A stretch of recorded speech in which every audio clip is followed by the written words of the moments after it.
વિસાવદરમાં કોંગ્રેસ દ્વારા સ્વાભિમાન સંમેલન તેમજ મધ્યસ્થ ચૂંટણી કાર્યાલયનું ઉદ્ઘાટન કરવામાં આવ્યું। Story report by Haresh Mehta, Visavadar. હું વિસાવદરના વાલા તમામ સજ્જનો, સરનારીઓ અને યુવાન સાથીઓનો ખૂબ હૃદયપૂર્વક આભાર માનું।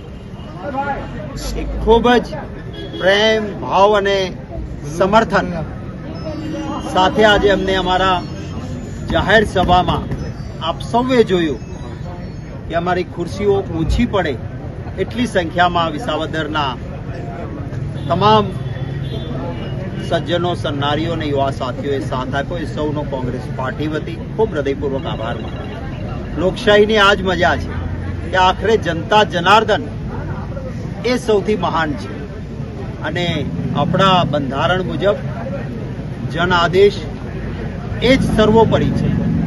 ત્યારે આજે અમારા મધ્યસ્થ કાર્યાલયનું પણ ઉદ્ઘાટન કર્યું છે। હું આભાર માનીશ ટિકિટ ઈચ્છતા કોંગ્રેસના વિસાવદરના તમામ આગેવાનોએ આજે મંચ પર આવીને એક અવાજે કહ્યું કે આવતીકાલે હાઈકમાન્ડ જેને પણ આદેશ આપશે એના સાથે અમે અડીખમ રીતે ચૂંટણીમાં સમર્થન આપીને કોંગ્રેસને વિજયી બનાવીશું। માટે અમારા તમામ નેતાઓનો પણ આભાર માનું છું। અમારા પ્રભારીશ્રીઓ અને આગેવાનો સતત અહીંયા રહ્યા। ગઈકાલે માનનીય અમિતભાઈ અને હું કડી ખાતે પણ ગયા હતા અને કડીમાં પણ આવો જ પ્રેમ અને આશીર્વાદ મળ્યા છે।